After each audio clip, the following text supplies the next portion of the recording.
Hey guys, what is going on? Carter here. Got another video for you. We're going to take a look at a new knife that came in today. It's kind of camouflaged. Did you guys even know there was a box here? I bet you didn't. New knife came in today. Disclaimer, I've already opened it, played with it, cleaned it, stropped it, but I am reproducing the experience of unboxing this guy for you guys. But in all seriousness, I just wanted to give you kind of a view of how this thing comes in case you want to get it. This is an Eafengrow high quality knife. It's not a low quality knife, high quality knife. This is a Chinese made knife. This is the EF902 folding revival military EDC tool made in China. Made in China. I haven't seen any reviews on this exact model. There's a few out there of this 900 line. There's like a 901, 902, 903, 904. Very cool. Another disclaimer.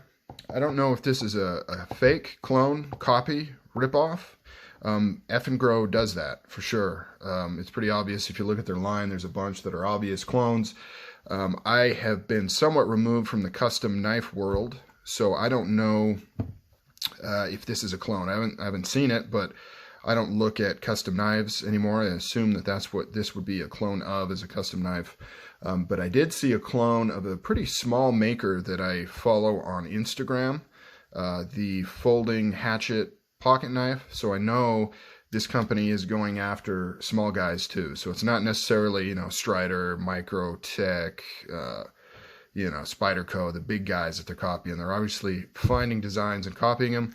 I'm assuming this is a copy of something. I find it highly unlikely that they came up with this on their own, but please let me know, because I want to know. So yeah, just take that as it is.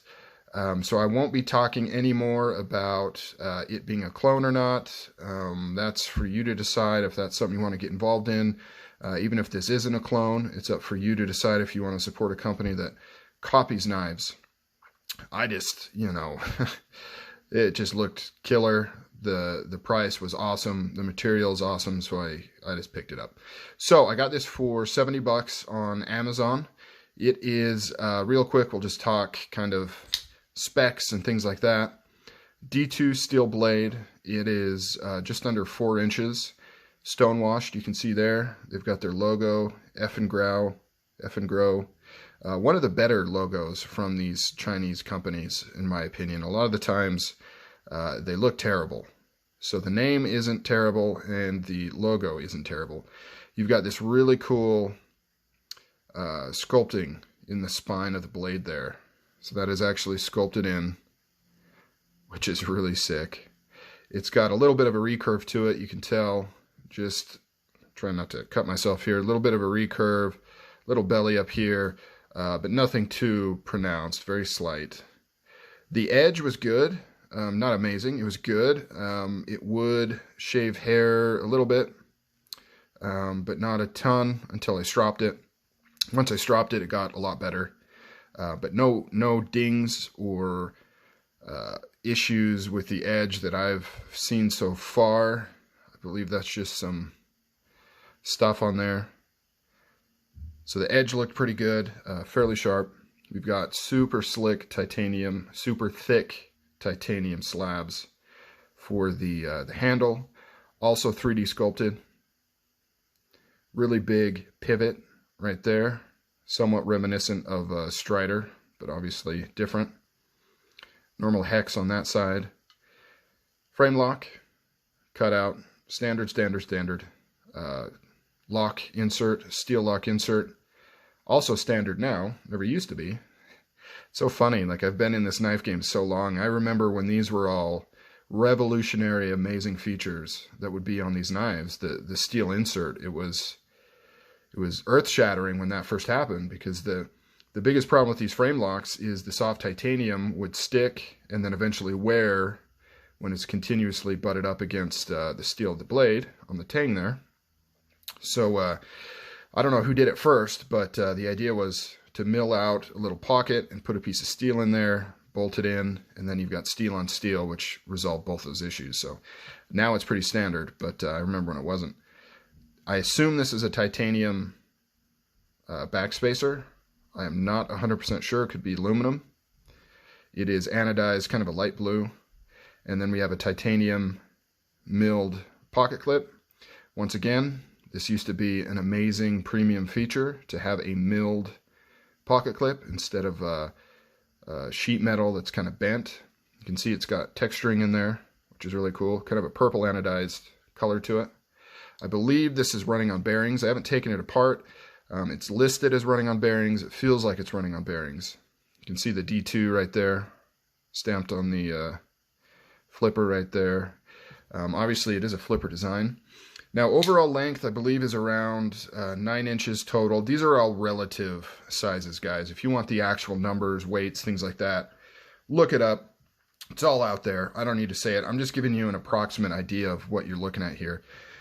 So about 9 inches overall, just under a 4-inch blade, and heavy, heavy, heavy, 9 ounces. I think it's like 9.02 ounces. This is a heavy, thick, beefy mamma jamma. So if you like that thick, chunky, heavy, ridiculous knife, this is definitely down your alley, or up your alley, or whatever. Got some jimping here. So when we're talking ergonomics, they're okay. You've got a little bit of a hot spot right there unless you kind of go back. So if you choke up on it, which is kind of how I naturally want to grab it, I kind of get a hot spot right there. But if you're kind of just back a little bit, it's obviously gone. It's got a lot of real estate in the handle, so if you've got a big hand, this is going to be amazing. I've got a big hand in terms of wingspan. You know, I've got long fingers and I've got like a wide hand, but I got fairly thin fingers. You know, I don't have sausage fingers, so kind of two different versions of large hands I've found. People with kind of chunky hands and then people with kind of long fingers. I'm in the long finger category. Action is good. You can see it closes on its own, which isn't saying a ton because the blade weighs so much, but super smooth. Closes on its own. Action's pretty good. Just getting this sucker broke in. Detent is great. Almost perfect. Like there's a little bit of wiggle in it. You can see where the machining is just slightly not quite precise. You can kind of, a little bit of slop in it, but not too bad. But overall, I mean, this is, you know, centering is perfect. The finish or the fit is outstanding. The finish is equally good. I don't really see any machining marks to speak of. You can kind of catch a few in the light. You can catch a few glimmers in this texturing right here, the sculpting, but nothing kind of shoots out at me in this cutout here. There's really no machining marks to speak of. It's pretty crazy. It's a really nice knife for $70 to get these materials. D2, you know, it'll rust on you if you don't take care of it, but other than that, it's a good performer. A lot of knife makers prefer it. Well, not prefer it, but use it and are quite successful with it. So I would definitely check this out if you're interested. Once again, let me know if this is a clone. I assume it is. I doubt Eafengrow came up with this design, but it would be interesting if they did. But I would just like to know what it's a copy of and how close it is. I assume if it is a copy, it's probably pretty close, but I'd also assume it's some sort of custom maker of some sort. But I don't know. Let me know. There's a couple other knives in this line that I've kind of got my eye on that are similar to this. You know, huge, overbuilt, super heavy. And after getting this one, you know, I don't know. I hate to support companies that are stealing designs, but yeah, I don't know how I feel about that.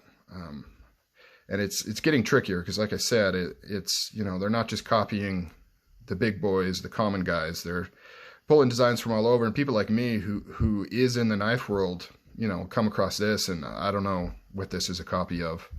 I'm not familiar, so let me know if you do. And also let me know what you think about it. You think this is pretty cool? Do you think it's worth the money? I think it is, hands down. $70 or something like this. Really cool. Collector's centering right there. That's collector's centering. All right, guys, that's it. Quick look, final kind of final gander of the knife. In case you wanted just a kind of a closer look, if you were thinking about buying it and you wanted to look at the quality, there you go. All right, guys, see ya.